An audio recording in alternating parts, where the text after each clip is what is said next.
Okay, here we are. We are starting our first webinar and more than just killing pests. So today, pest control is in food environments can be challenging since you not only have to eliminate pests, but you have to protect the food. We will cover the basics of pest control from an integrated standpoint. We will talk about how incorporating preventive controls can help to reduce pest issues and how to implement quick corrective actions when pest problems do occur, all while protecting the food supply. Thank you all for joining us today for the pest control webinar. This webinar is brought to you by the Food and Beverage Business Accelerator Program. My name is Pam Laffin, and I am a food safety specialist with Perennia Food and Agriculture. We are Nova Scotia's only development agency with a focus on agriculture and seafood. We offer consulting services in food safety to assist with program development, implementation, and training. We also offer services in agriculture extension, mobile wine bottling, and analytical testing of cannabis, foods, and beverages. Our innovation team works with clients on product development, process improvement, nutritional labeling, as well as shelf life determination. Today's guest presenter is Chelle Hartzer. She is the Consulting Entomologist at 360 Pest Food Safety Consulting and has been working with the pest management industry for over a decade. She helps companies in food, healthcare, hospitality, and other industries to solve tough pest problems, evaluate their current pest programs, and put preventive plans in place to work better with their pest control teams. Chelle holds a Bachelor of Science in Entomology with Wildlife Conservation concentration from the University of Delaware and a Master of Science in Entomology from Kansas State University, as well as being a board certified entomologist in urban and structural entomology. She is also a preventive controls qualified individual, or PCQI, and has earned her Lean Six Sigma Green Belt. We will have some time for questions at the end, and everybody is to remain muted. So if you could just type your questions in the or by the Q&A button at the bottom of your screen, that would be great. And now I will hand things over to Chelle. Over to you, Chelle. Yay! I'm so excited to be here. And you folks can use that chat box too. I am going to try to keep that chat box up and keep an eye on that. But sometimes I just get so involved in this, I kind of forget that there's other people. And I'm like, oh yeah, I got to check the chat box. So, all right. So I got the chat box up here. So I'm going to keep an eye on that as well. So if you have questions as we go along, comments, whatever, go ahead and throw those in the chat box and we'll try and get to those. And yes, we will have time at the end as well. So I want to talk here about IPM. I mean, that's why we're here. So IPM is one of these things that I almost don't use IPM anymore because it's kind of gotten to be this buzzword, like, yeah, integrated pest management, and it's kind of lost a little bit of meaning, but I think it's really important still. IPM does stand for integrated pest management, which really just means we want to use all the tools that we have. Everything in our toolbox to help manage these pests when they pop up and really try and look at this from a standpoint of prevention. If we can prevent these pests from happening in the first place, we've done half the battle right there. I mean, imagine, you have one little annoying fly that's flying around your house. You can swat it with that fly swatter. But now what happens when you have 100 pests, 100 flies that are flying around your house? That's a lot harder to deal with. So if we keep those populations small, they're just a lot easier. So we're going to go through some of the steps of IPM, some of the interesting parts of this, and think as we go through about your facility and about your pests and what's going on with you. And actually, if you guys want, be interested to see what you think your biggest pest issue is that you're dealing with right now. This is a safe space. It doesn't go anywhere else. And realize that, listen, we have food. You're going to have pests. At some point, there's going to be a pest problem. So don't be embarrassed to put something in there. And if you do, I'll try and address some of those as we go through. But our first step with pest control, with pest management, is really to identify the pest. That's our starting point. If we don't do that, we miss out on a lot. And actually, I want to back up even a step further here. I want to say, what defines a pest? Okay, what do we call a pest? You look at this little guy here munching down on the little aphid there. I think a lot of us can say that lady beetles, ladybugs, are pretty beneficial insects. They're eating all those aphids and scales and all those plant destroying insects. So this is beneficial, right? You know, look at him munch down on that little aphid. He's just going to town. It's like, yeah, I got lunch going. But then what happens in the fall? That little lady beetle now suddenly is not chowing down on aphids. It's, oh, where's it going? In the fall, these suddenly decide that they want in. They want a nice, there it goes. They want that nice sheltered spot to hide away for the winter. And this all of a sudden, now this little thing that a couple months ago, everybody was like, woohoo, we got lady beetles, awesome, yay. Now they're like, oh my gosh, we've got ladybugs, get them out of here. Now this thing has become a pest.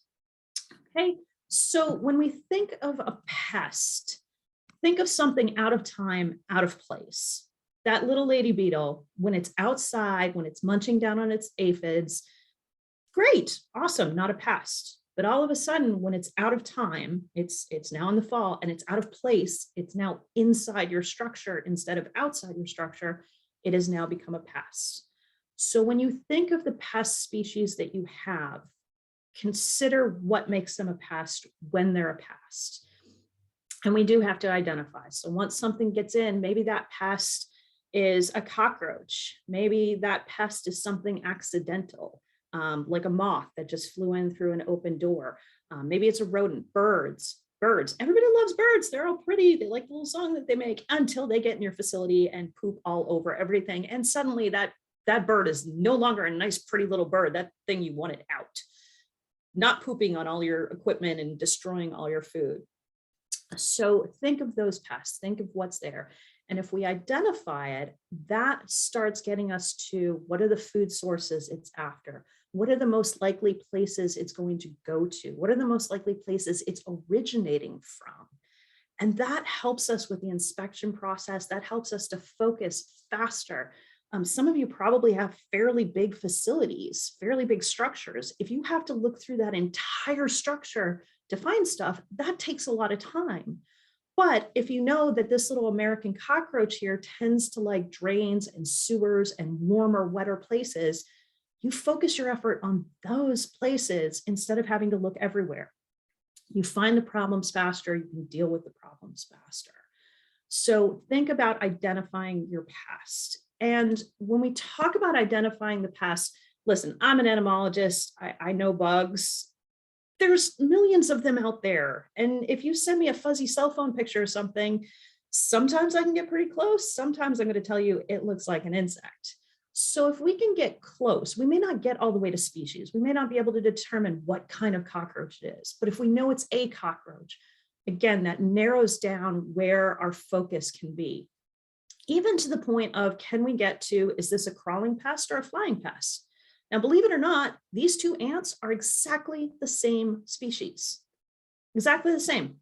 However, one of them is the winged reproductive that is going to be flying. The other one is obviously the little worker ant, and that's going to be crawling. And what this points to is how are they getting in? Where are they going to be? If you know that you need to look on the ground for these crawling pests, that's where you focus your effort. If, however, you have more of these flying pests getting in, you may want to look a little bit higher. Look at some of those openings that may be up a little bit instead of just looking down at the ground. So again, I don't expect everybody to be experts on identifying every single thing out there, but start to recognize which pests are going to be common in your facilities, which pests have been an issue in the past. And again, that gets us to some of those points of what are we looking for? Where are we looking for it? Okay, I'm going to stop sharing here for just a minute. And I want you to do me a favor. All right. I want everybody to think of their favorite ice cream. Okay. Gelato, ice cream. I don't care. Sorbet. If you're lactose intolerant, your favorite flavor, whatever it is. Okay. Picture that in your mind. Favorite flavor of ice cream. Personally, mine is rum raisin. I have a thing with rum raisin ice cream. Oh, so good. If you want to have some fun, dump it in the chat box of what your favorite ice cream is. So you're sitting there on your couch, your refrigerator is right next to you, and somebody stocked your freezer with hundreds of pints, it's stocked from top to bottom of your favorite pints of ice cream. Pretty easy to get to, right? You're thinking of all the pounds you're going to pack on by eating all that ice cream. You're happy, okay? You've got dessert, everything is wonderful. Now, picture that same ice cream, my rum raisin ice cream, and now instead of being at home, you are in a gigantic castle, and you are all the way up in the turret of that castle, and your ice cream is now in the dungeon. How easy is it to get to that ice cream anymore? You've got to go through locked doors. You've got to go downstairs, upstairs, around corners, into the dungeon that's locked to get your ice cream. Oh, and I forgot to mention, you also have 100 of your friends who that's also their favorite ice cream, so they're going after it too. And to add to that, now there's just one pint down there. How much ice cream are you getting anymore? Are you still a little hungry because somebody else got to it first? Did some people starve on the way down, or somebody took a battle axe off the wall and made sure that they got the ice cream and somebody else didn't? Okay, think of that ice cream. Think of having everything you could possibly want, and now think of only having a tiny little bit, and it's really hard to get to, and everybody else is trying to go after it as well. When we talk about that, that's what we're referring to when we're talking about sanitation. A lot of people, when they think about sanitation, they're like, oh, yeah, clean everything up, which is the easy answer. If anybody tells you sanitation is easy, all you have to do is clean everything up. Yeah, it is. But how do you clean everything up? You work in a food facility, you're processing foods, you're bringing in foods, you've got food. How do you get rid of all of it? You can't do that. So think of the ice cream. Think of reducing the amount of ice cream and the access to ice cream. And that is what we're talking about when we talk about sanitation, is reducing the amount and the access. So this hit the news. Oh gosh, it's been a couple years now. Pizza Rat, the infamous New York City Pizza Rat. Okay, he's got all the pizza that she needs right there. And she's thinking, great, I'm feeding my boyfriend, I'm feeding my kids, I'm feeding my grandparents. Life is good. If you provide them the food, they will come. And they will get to the food. They are smart. We're dealing with a rodent here, but think of, cockroaches and flies, earwigs even, anything that's going to crawl in and get to this. This is where it's key. If that piece of pizza had been in a trash can, in a trash bag with the lid closed, that rat now can't get access to it very well. It's going to take a lot of effort to get to it. And the more effort you put behind getting to your ice cream, the less effort you're going to put towards making a friend and making more of your family members. So by doing sanitation, by limiting the amount of food that's available and limiting the access to that food, we have stressed out these pest populations. And they're now thinking, oh my gosh, I've got to get food, and it's so hard to get food. Populations stay smaller. They're not reproducing as much.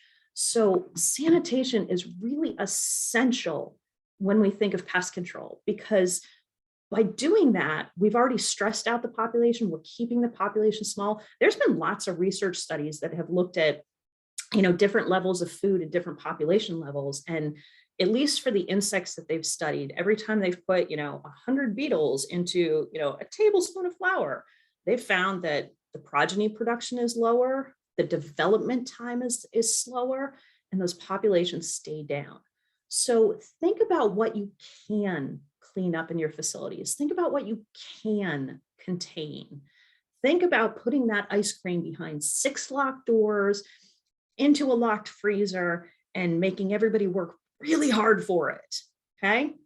Except for me, give me my rum raisin ice cream. It's fine with me. When we talk about sanitation, sanitation is not just the inside. Sanitation is not just the food that you're producing, the incoming goods, the outgoing finished product. It's not just that, it's everything. So we also have to think about the outside. And everybody's kind of laughing at this picture, I'm sure right now, going, oh, yeah, okay, whatever. This happens. I have seen this more times than you can count. Okay, not with dough, but it's that overflowing trash bin. It's that overflowing dumpster. It's all the mess that fell out of the dumpster or leaked out of the dumpster, that now that dumpster pad and that area around it is totally contaminated with food waste. Again, we see that as waste, but our insects, our birds, our rodents, all of those things see that as, woohoo, buffet. They're loving it. They've got as much as they need. They're going to town. They're nice and full. They're creating big families, developing very quickly. So think about the outside of your facility too. Think about where your trash goes. Think about where your rework is going. Think about all of these things that maybe we don't necessarily think about it as food in the traditional sense, but this is food for them. And again, if they start on the outside and they build those populations out, it's really easy for them to just sneak in through that open door or that broken door seal. So think about where these things are. And again, can we limit how much is there? It's a dumpster. We've got to throw trash in there. So there's going to be a food source, but can that dumpster be emptied on a regular basis? Can we clean that dumpster pad on a regular basis so that there is less food for them to take advantage of? And we think about food waste, but we also have to think about the people. There are certain pests that when they show up in a food facility, the first place I go to look is not the production area, not the incoming raw ingredients, not their finished product. First place I go to look is their employee break room, because some of these pests are either brought from home or we do a really good job of sanitation on production floors. You know, stuff looks pretty good for the most part in most of our food production, but we forget about the employee areas. We forget about the break room. We forget about the outside smoking areas where somebody's taken their candy bar and their bag of crisps and their soda, and now that trash bin is overflowing because nobody's emptied it in 2 weeks. So think about the people food. Think about the food waste that's happening there. Again, you can kind of look at this and laugh and go, yeah, that's kind of funny, but this happens. So again, that outside sanitation is just as important as keeping inside. I always like to say, think outside the box. You've got inside the box all nice and clean. Yay, you did your job. But a lot of our pest problems start on the outside. And if we're encouraging those pests to come closer and closer and closer to the buildings, to the sites, that increases the chance that they're going to get in. If we let them in, there's a good chance that they can get established and we have an infestation. So lines of defense, again, think of the castle, think of being up in the turret and the ice cream down in the dungeon.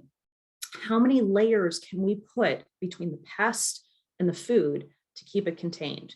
If we have this situation outside, you know, pests are like, woohoo, again, buffet, smorgasbord, we're doing good. But if there's no food here, if there's no reason for those pests to come closer and closer to your facility, they're going to go somewhere else. They're going to go to the neighbors. They're going to go across the street, whatever it is. So they're going to stay away because, well, there's no food for them here. Why would they be here? So again, think of those layers. Think of all those locked doors that you can put in place, especially when it comes to sanitation. Sanitation is not easy. It sounds easy, just clean it all up, but that's where the problem comes in. I mean, think of your own houses. I mean, think of all the food that you have in your pantries and your kitchens. And now imagine having to completely empty that all out. Not going to happen. So how is it going to happen in your facility where you have food? When we talk about sanitation, all living things need 3 things: food, water, shelter. Okay. So we've kind of talked a lot about food and that access to food and what they're going to eat and where that food is going to be and how to think of that food.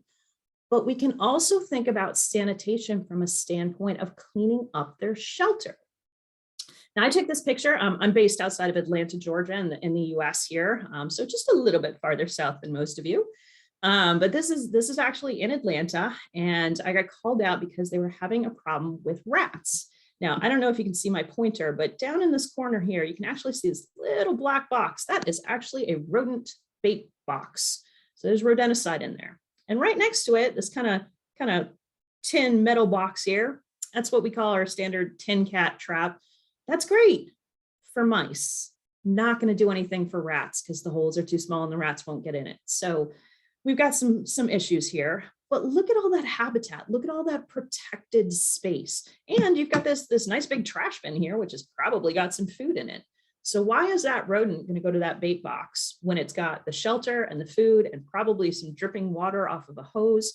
There's no reason, it's going to do its thing, and it's never going to go to those control measures.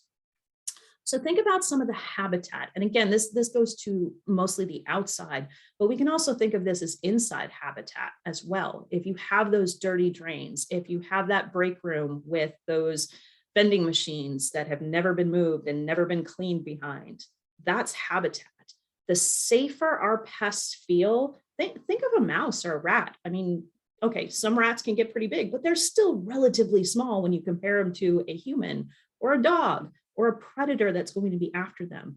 So they don't want to be out in the open where it's exposed. They want to be tucked up in a little corner where it's nice and warm. There's all this protection here. So think of some of that protection. Think of some of that habitat. If this is up close to your building, you are encouraging them to come closer and closer. The closer they get, the more chance they have of coming inside. So in this particular situation, we finally did get them to clean up a lot of that mess. And we found quite a few rodent burrows underneath all of this mess. And so we managed to deal with that and get the problem under control. Mentioning, I was doing a presentation on small flies not too long ago, and halfway through the presentation, I realized that every single example I had used in that presentation so far had been my own house. I felt like such an idiot, like, oh my gosh, I'm the worst pest control operator in the world. Like, all of these pictures are of my house and the problems that I've encountered. But this is, embarrassingly enough, my house when I moved in. All of this vegetation, all of it right up against the house. I ripped this out as soon as I could, and whoever planted all this viney stuff should be shot and set on fire and dragged through the streets and hung, because it was so hard to get all of it out. But inside there, of course, rodent burrows. I live in Georgia. We have rats here. The other thing that this was causing is it was holding in the moisture, and it was holding in all that good organic stuff that's in the soil that the cockroaches were feeding on, and the small flies. So right up against my house, the flies were getting in through a window that was right around the corner that you can't see. If this is your facility, if you have all of this stuff right up against your facility, this is how pests are going to use to get closer and to have access. Was working with a museum once, and we were finding carpenter ants on like a 4th floor of the museum, and we could not figure out, there was no wood up there. So we're like, why are these carpenter ants getting in here? And we knew they were foraging inside, but ants are foraging for sweets and proteins. They're nesting in the wood, but foraging for the food. After weeks, again, I make it sound easy, like presto, we solved the problem. It was weeks later that we found that there was a tree, multiple trees, in fact, that were hanging over the building. And on those trees were a lot of dead limbs. The carpenter ants were actually nesting in those dead limbs and foraging inside the building. We cut back this vegetation. We eliminated their habitat, cut back those branches, cut back the trees from the side of the building. We eliminated our ant problem. We didn't have to do anything else except for eliminate their habitat. So sanitation includes habitat as well. So of course, if we're looking for pests, we need to monitor for them. So we have a number of different monitoring devices. Depending on what you have in Canada, you may have some rodenticide stations, you may have some traps. We use a lot of insect light traps, again, to kind of capture those things as they come into the facility, and monitor what that is so that we can put means in place if we start to find those populations increasing or decreasing. This is really neat. Let me get this going here and I'll talk over this video. I just don't want the sound on it. If you've never seen this, you'll see those little tin cat boxes. tin cats, multi-catch traps. Sorry, I'm just gonna, and you'll see these all over your facility. If you've never actually opened one of these or seen how they work, it's pretty interesting. They've got these little levers in there. So when the mouse goes in, and you see, look at, I'm gonna pause it right here. Okay, look at where that device is lined up. Oops, a little bit farther. Okay, the holes are right up there against the wall. Remember, these things are scared of being out in the open. So they're gonna tuck themselves up against the corners, against the edges. So if you see your boxes out there and those little holes aren't lined up with the wall, those mice go right over the box or go behind the box. So check those things out. Every time you see one of those a little out of place or maybe twisted around, put them back to where they belong. But this is, oops. Yeah, you'd think I'd be able to figure this out by now. All right, there we go. So you watch the little mouse go in, he hits that little teeter-totter seesaw thing, falls down, almost falls down. There he goes in slow-mo. And then the mouse is captured in there, okay? This is, most people don't even think about these things. They just see that little metal box there and they're like, okay, whatever. Understand how these work and understand what they're there for. And that way you can actually capture more of what's getting in. Our monitoring devices are great. Oh, I don't have those glue boards. Thought I had some glue boards up there too. Our monitoring devices are great, but they have to be in the right place. Remember back to when I said, is it flying or is it crawling? I can put a glue board down on the ground, but if I have flies, my flies aren't going to fly all the way from, about eye level here down to the ground to that glue board. So it's not going to be a very useful tool if flies are my problem. So again, even if we can get a little bit closer to that identification of, is it a flying insect or is it a crawling insect? That can be something that helps us where we place these devices. Now, most of these boxes, you're going to see them, again, up against walls, up against corners. Look for those holes, make sure they're there because that means they can do their thing. Insect light traps here are usually, I like to call it the Goldilocks spot. They're not too close to the door because you don't want to like actively pull stuff in from outside, but it's not too far away from the door that once stuff gets in, you need to be captured pretty quickly. So look at your monitoring devices around your facility and especially what they start to tell you. What's on that glue board that's been caught? Is it mostly flies that may be coming from the dumpster that's right outside that door? Or is it mostly just some, accidental stuff like those lady beetles that, hey, it's the fall and they're getting in and we should seal up that door better versus maybe we need to clean that dumpster pad a little bit better today. Again, that identification part is key to put you to where these things are happening. Okay, did that. That was lots of fun.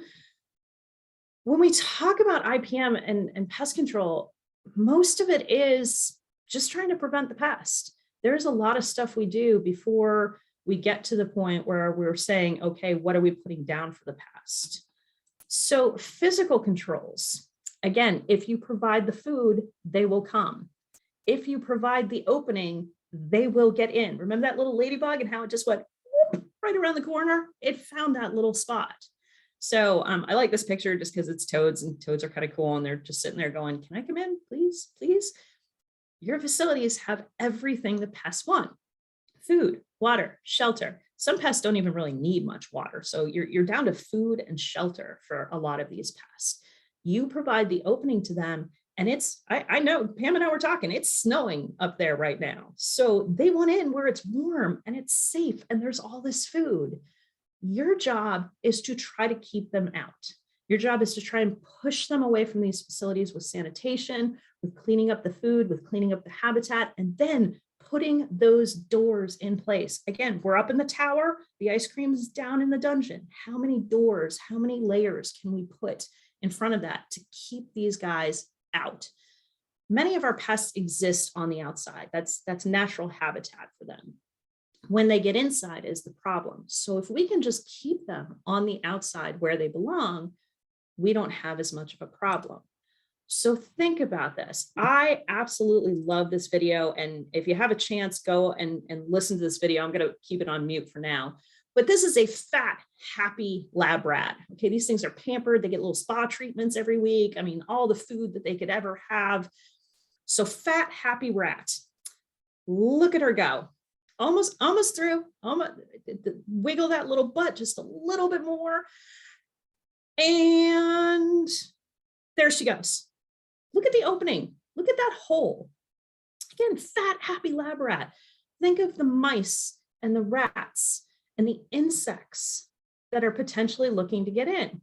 Okay, look at that tiny little hole. As long as their little skull fits through that hole, the rest of that fat little body is going to squeeze in there. How many of these openings do you have around your facility? And this is great. If you actually look, see how it went to that middle hole first before it goes to that one? They will actually look for smaller holes and they will kind of chew them until they're just big enough for them to squeeze through. The reason why they do this is because they're small. They're prey for just about everything that's out there. I'll play that again because it's just so much fun to watch. So if they get a really small hole and their fat little body just barely makes it through, that means the predator that's behind them can't get through. So they're actually going to choose the smaller of two holes if they're right next to each other. But think about all of these holes that might be around your facility. Now, this is a Norway rat, so this is going to be down on the ground. Depending on where you are, if you are near a port city, you may have roof rats. If you have roof rats, where do you think you should look for a roof rat and the openings that a roof rat might get through? Probably up on the roof. Again, this goes to pest identification and finding those spots quickly. We know that this guy, he's going to be on the ground. He's going to be looking for some of those spots that are a little bit lower to get in. If it's a roof rat or even mice, house mice and deer mice are very good climbers. I have watched them climb up brick walls with no handholds, just straight up that wall. So you may need to look for some of those a little bit higher. So anytime you see something like this, anytime that there's that opening, they will use it to get in. This is not my house, thankfully. Only used a couple pictures in my house for this one. But this is a picture in a food facility that I took. This is their dock door. And you can see, if you can see daylight around a door, around an opening, something can get in. Now, this picture is pretty extreme. And yes, they were having a problem with mice. They were literally just jumping up the loading dock and coming in through this doorway. We resealed this door, kept them out for that point. Then we had to deal with all the ones that already had gotten in over the last 6 months that they hadn't sealed this door on. But even those small cracks, if you can see daylight, that's something that an insect can use. Remember that little ladybug just whoop, right around the corner. They found that tiny little hole. They will find it. They can sense that warmth coming out of your facility. They can sense that good smell of all that wonderful food. They can sense that, hey, probably no predators in there. Food, water, shelter. We've got everything. Why would they not want to be inside? So look all around your facility. Now, a lot of our pests, again, if we're talking mice, if we're talking cockroaches, if we're talking, earwigs, stuff like that, they are going to get down lower. So your doors are an obvious entry point. But don't stop there. We have a lot of other things. I mean, birds will get in through high points. I had a facility with really weird, it had a skylight in the maintenance bay, and the skylight hadn't been closing. Somebody had opened it and never closed. The birds were using it to just come in. Once they got into the maintenance bay, they could get into the production facility. So you may need to look up, what is your pest? What is it doing? Where is it coming from? Look at your vents. Anything that can be screened, anything that can be sealed, seal it. Now, when we talk about sealing, probably not the way to go. Yes, I took this picture. No, this was not at a food facility, thankfully, but still, I think those are sweatpants that somebody did. Now, I will say temporary sealing methods are okay if it is intended to be temporary. I am really hoping that whoever did this was like, we got to get something in there right now, and we're going to go to the home goods store and get ourselves some good sealant. And when we come back, we'll fix this. But think about sealing as permanently as you can for some of these things. That foam sealant insulation stuff, rats and mice will chew through it in no time at all.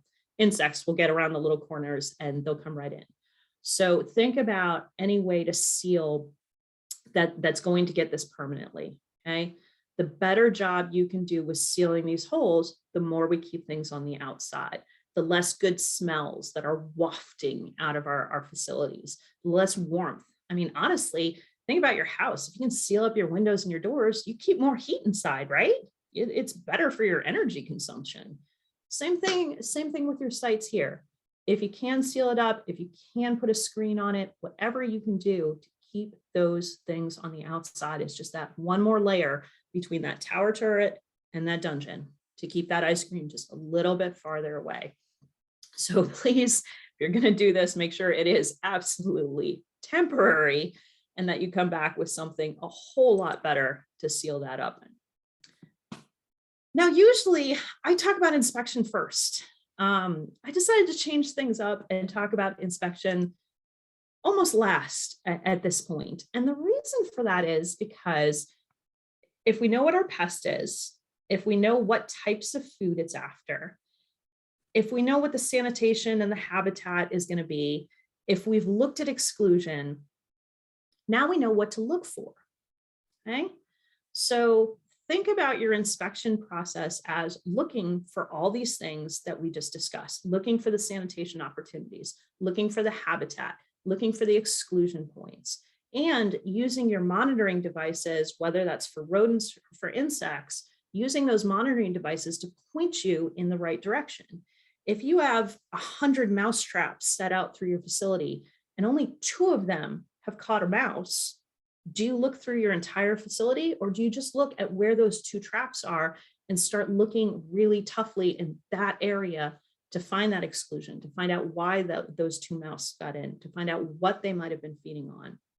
You can really refine your search if you know what you're looking for. So that's why we start with identification. That's why I wanted to cover sanitation first, because as tough as sanitation is, if you get it down, your inspection process also becomes a lot easier. If you have tons of sanitation issues, you have to inspect in a lot of different places.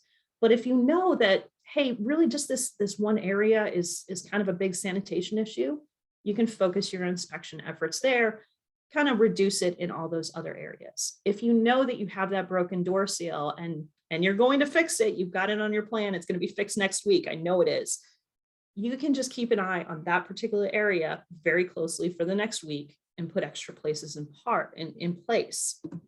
So your inspection is going to look for that. What do you look for? Again, oops, no, go back. We want to look for daylight. Doors are the obvious entry point. If you have windows, your windows are your obvious entry point as well. But don't just stop there. Look around it. You remember that little ladybug? That was actually going behind the door frame. It wasn't actually even going in the frame here where you can see the daylight. It had actually found a little hole right around the side of that door frame and was coming in basically through the wall.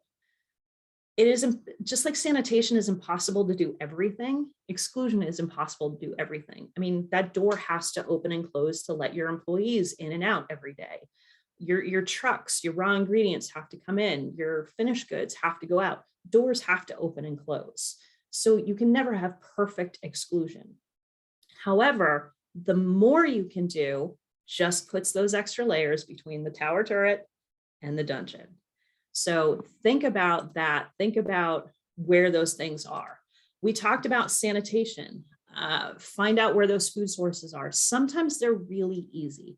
Sometimes you're like, okay, we have a mouse. You can see the little chew marks on this particular bag right here. We know the mouse is nearby. Other times, what we don't see, those hidden sources, those are the ones that are hard to find. I admit I'm not very tall. I'm kind of short, so I don't see the top of my refrigerator. So guess what doesn't get cleaned? The top of my refrigerator, because I don't see it. So why am I going to clean it? Think of how many times in your house you have moved your oven, your stove, your refrigerator to see what's below it. All that food gets stuck up in there. So especially when we're talking about flies, when we get flies into food facilities, whether those are large flies like a housefly size or like a small fly, like a fruit fly, we're looking for some really small areas that have gotten hidden. It's down in that drain that we don't see, so we haven't cleaned in 6 months, however long it is. I kind of mentioned employee areas. Vending machines are the bane of my existence. I hate vending machines because somebody washes the floor, all that wet material gets shoved underneath the vending machine, And that vending machine also has that little motor in there. So everything's nice and warm. So now you have warmth, you have wet, and you have food. It's heaven for a lot of our pest species. So again, when you identify what it is, identify where the habitat, what the food source may be, you can start to find some of these things a lot faster. This was actually in a break room of a food facility, and they were having a problem with small flies, and we had used the monitoring devices. So we knew it was really located in this one room. It was really located in the break room. We weren't seeing it out in the production area. We weren't seeing it out in the loading docks. It was really in this room. So the first thing I did is move the refrigerator, and this is what we saw. What you can't see here too is that there's actually a drain that actually goes behind that cabinet for the water return. And yeah, if it had ever been cleaned, it would have been a miracle. So once we cleaned that up, we had eliminated the food source, we had dried it out a bit, we had eliminated the small flies. Okay. Also look at your monitoring devices. This is something I see quite a bit. For those of you who are doing your pest control in-house, replace this. This is obviously not working. That little mouse, if you can kind of just like take one finger and pull up the lid, trust me, that mouse can get out of there. You can see the openings around this, and you can see it's not pushed back against the wall. So as that mouse comes around the corner, it's not even going to hit the trap. It's going to go right behind the trap. So every time you see one of these in your facility, push it back. If you have a third party that does your pest control and comes in, whether it's, Orkin Canada or Able or one of the other great pest control companies out there, tell them if you start to see these things that are broken, that are out of place all the time, maybe they need to move it. If it's broken, they definitely need to replace it. So keep an eye on these monitoring devices. Again, even though you may not be the one who's doing the pest control in these sites, you can still tell people who are doing it and help them out, because it really is everybody's job. One of the other things I like to look for spider webs, because if there's spiders, there's a food source. There are insects in there. So where are the spider webs? What's stuck in the spider webs? And again, let's start knocking those spider webs down. Okay, spiders are great because they eat lots of insects. I love spiders. They're fantastic, great, beneficial predators. But what was our definition of a pest? Something out of place, out of time. That spider does not belong inside your facility. Knock down the webs, destroy the spider, and address the pest problems that might have enticed that spider to come in and go, hey, lots of food for me in there. Look at those sanitation issues. Okay, so when you're inspecting, again, this goes back to what are our pests? Where are they most likely to be? What are the food sources? So we can start to look for those sanitation issues. Where are the exclusion points that they're getting in or using to get in? And maybe it's not even an exclusion point. Maybe this is something that's being delivered into your facility. Maybe this is coming in with your raw ingredients. Okay. Now, is that something that's going to establish and infest your facility, or is it just something kind of accidental? Either way, we can put means in place to deal with that if we know what it is. Okay, look for those sanitation issues, look at your monitoring devices. These are the things you can be inspecting for. And when I say inspection, this is not something like you have to have your checklist and you have to go out and you have to, do a round. Just keep your eyes open. What's going on? You folks are at these facilities. And the one thing I would encourage you to do is get everybody involved. Again, everybody's doing their job, but everybody's looking around. I can't tell you how many times I've been called out to problem sites and I start talking to some of the employees on the floor. And I'm like, well, have you seen this, whatever it is going on? And they're like, oh yeah, that rat's been running around for like 3 months now. And I look at them and I say, did you tell anybody? And they look at me like I'm crazy. And they say, well, who would we tell? You should have a pest citing log in your facility that everybody knows where it is and everybody can write down in it if they see something. Because all those eyes out there, everybody's got a set of eyes they're using, they're looking around. Sure, they're doing their job, but oh, wait, did I just catch a rat out of the corner of my eye? I'm going to write that down so somebody can look at that soon instead of letting it go for 4 months. And now we've got babies and now we've got more rats running around. So where is your pest citing log? Does everybody know how to use it? And is your pest control team or your pest control company looking at that and using that information to do their inspection? So when I say inspection, don't think of it as something like this formal system that you have to do. Go out there and look around. if you see a broken door seal, tell somebody who can fix it. If you see a sanitation issue, make sure that gets on your sanitation schedule and your team, whoever is doing that area, knows to clean it up. Okay? Use the pest citing log when you see pests or evidence of pests so that people can go to that area and start looking for that. Again, our intention here is to keep these problems small, because by the time we get to using pesticides, this is our very last step. Okay. Everything else kind of overlaps, inspection and sanitation and exclusion, all of that overlaps. Really, pesticides, when we get to this is the last step. We should have addressed as much as we can on the sanitation side, on the inspection, with our monitoring devices, with our control devices before we get here. Because in food facilities, we are very limited on what we can use. So go back to my example of having one little fly flying around your house. Great, you hit it with the fly swatter, we're done. Now what happens when you have 100 flies flying around your house? You don't have the time to sit there with the fly swatter, you need something else. And now we've gotten to the point where it's a much bigger problem and it's going to take longer to fix that problem. So we have a number of different things. Again, like the little caterpillar here.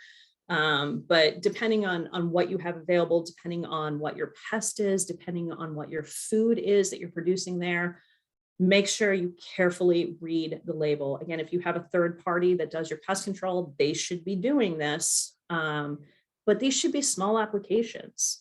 If you have a sanitation problem and these pests are hidden inside all that gunk inside the drain, how is a pesticide even going to get to that? So if we don't do the sanitation, our pesticides don't work as well. If we, shut down and fumigate a facility and use that gas and gas the whole facility, great. But the minute you open that door and more pests come in, what good did it do? So if you haven't addressed those exclusion issues, our pesticide applications may not be very effective. So if you are doing your own pest control in-house, again, read those labels very carefully. Make sure you are using it properly. If you have a third party that does your pest control, talk to them about this. Make sure that they understand what they're using. As I mentioned, this is complicated. I can sit up here and go, do your inspection, do your sanitation, do your exclusion, presto, all our problems are gone. Everything is connected. And as simple as the system can seem, like sanitation, just clean up everything. It is impossible to do that. Realize that all of these steps need to work together. And in food facilities, that's complicated because sometimes we can't clean as much as we'd like to because it's the food that's going through. We can't keep all of our doors closed at every single moment of the day because product needs to come and go. So realizing where some of your gaps may be, we can inspect those areas a little bit better. We can focus on those areas, put more control means in place in certain areas, and keep those problems small. Keep the ice cream away from the tower. Put all those doors, put all those control methods in place. And that will make the situation a lot better. So with that, I am just about right on time here. Wanted to put my information up here. I work with different food facilities all across the continent, basically. And I'm on LinkedIn. So if you folks, actually, I think if I did this right, I will dump my, nope, I didn't do it right. I'll dump my LinkedIn information. Feel free to follow me on LinkedIn. My email is there. I would love to talk to you about individual problems that you are having, the individual pests that are causing you some headaches. So feel free to copy down my email address there. I'm happy to talk more about what's going on with your facilities. So with that, let me see. Okay, we have nothing in the Q&A yet. But if you folks have any questions, if you are dealing with any specific pest problems now, oh, there we go. We got one in the Q&A. I'm going to stop sharing in just a minute, but Shelley, is on average, how long does it take to get rid of pests once they gain access to your facility? It could be relatively quick if you just have that one rat that snuck in that one open door and you've captured it. It could be months to years sometimes if an infestation has become established and you're fighting it. So it really depends on the pest. It depends on the food that you have there. So it's variable. And that's why we want it to be just that one rat and we fix that door seal and we don't let any other rats in, because that, again, we've dealt with the problem right then and there. If we let those flies in and they find that dirty drain, and that dirty drain spreads to other dirty drains, and that fly problem spreads, again, it could be months, it could be years before you get that fully under control. So think about reacting as fast as you can, putting as many preventative measures in place to keep things small and react quickly when they do. So I probably didn't answer your question great, Shelley, but that's the one I got. So, all right, I am gonna stop sharing my screen here. I think everybody had a chance to get that. Yeah, any other questions here? Drop those in the chat box, drop those in the Q&A. I have a question. Yes. So over like your 10 years or however long it has been, have you seen any a change or a shift in certain pests? Absolutely. We see shifts happening all the time. Weather causes pest issues. I remember one time I was dealing with the southern US and we had a lot of floods that year. We had a lot of rain. And believe it or not, our biggest problem that year was snakes, because they were getting flooded out. They were looking for dry land, which happened to be our food facilities that were nice and tight and dry. We were getting tons of snakes. So we see that. We are also, with climate change, we are seeing many of our pest species start to move farther north. I just saw a report on mosquitoes that they're finding species of mosquitoes in Canada that they have never seen established in Canada. So with climate change, we are going to see more of those pests that we may have thought of like, oh, we're too far north for that. We're never going to get roof rats. I'm seeing roof rats in places in the US that they had never been in the last 10 years. We also have a lot of shipping that goes back and forth. So, if we've got goods coming in from overseas through ports, things like that, we may be getting pests delivered in from other countries. And if they get established, again, that's a problem. So yes, I have seen shifting pest populations. We'll see it year by year that pest issues shift. Like some years, it's like the year of the ladybug and they will be everywhere. And then the next year it's like, yeah, we only saw a few this year. So we're always going to see those shifts, but be aware of some of the pests, especially that you may not have dealt with in the past. Those may be moving farther north into your areas. Okay.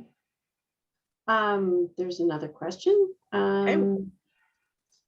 What is the worst infestation you have encountered in a food facility, and which pest is the most difficult to deal with in your opinion? So I started out with a lot of dry processing. So a lot of the facilities that I worked with were flour mills, pasta facilities, cereal plants. I will say some of the worst infestations I've ever seen are flies in meat processing. That is just, if you've never been in a meat processing plant, it's kind of gross. But I will say, to tell you the truth, one of the worst infestations that I've ever dealt with was a chocolate facility, and Indian meal moth, which is this little moth about yay big, loves chocolate and nuts and dried fruits and grains. I mean, pretty much anything you put in front of this little moth, they go to town on it. And this chocolate facility had let this go on for way too long, and it was all throughout the facility. And that was one of the hardest things that we had to deal with, because they wouldn't shut down. They wouldn't, if we could have done a fumigation, we could have shut them down for 3 days and taken care of the problem. Instead, it took probably 9 months to get it down to something that we were just finding like little pockets here and there. And that was 9 months of being there twice a week. So Indian meal moth is one of my nemesises, because they just get into everything. It's crazy. Trending. How often and what are some of the best methods for trending? Any method you want, anything that's going to give you the information that you want and you need. Again, go back to your pest species. What are they? I mean, your pest species may just be something of, like the only thing we're really concerned about here is mice. Okay, well, make sure you have the right devices in the right places. for trending reports, I would suggest looking at them every single time they come in, because it gives you that pattern and you can start to see the flux. And you can, what's most important with trending really is not even seeing kind of the pattern, it's seeing the spikes when something happens. If you see that spike, if you see something go wrong, that your data all of a sudden goes, oh, that's when you can react quickly.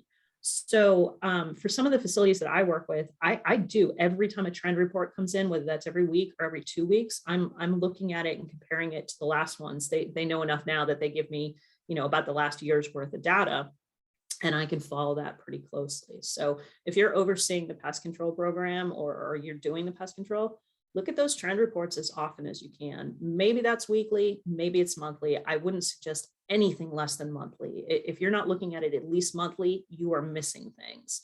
And a lot of our insect populations will reproduce about every 30 days. So if you're not looking at it every 30 days, you're letting that go a whole nother generation before you're even starting to do anything about it. Awesome. Okay. Are there any other questions? One thing I really appreciated in your presentation, it was all fabulous, so thank you very much. But it was the lunchroom and the fridge. That was, Yep. in a few facilities, and that's a pretty good practical place to start. Yeah, a break room, if you have some kind of locker rooms, one thing that confounds me is when I see like food or drinks in bathrooms, like somebody's thrown out a soda can in the bathroom. Yeah. You're not thinking that in a bathroom you may have food, but people throw things out in those trash bins. So yeah, it's really that puzzle of trying to put together all the pieces and getting them all in the right row to trace it back to where that might be. And it's not easy in a lot of cases. No, it's not, especially when you're dealing with a lot of the food facilities are either multi-room, multi-level, so. Yeah. Tricky. Okay. Are there any other questions to come in?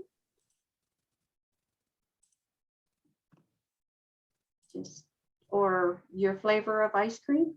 Yeah, nobody said what their favorite flavor of ice cream was. I'm disappointed. I wanted to see it. Where's the chocolate? Where's the? I like the vanilla bean. That's okay. I'm good.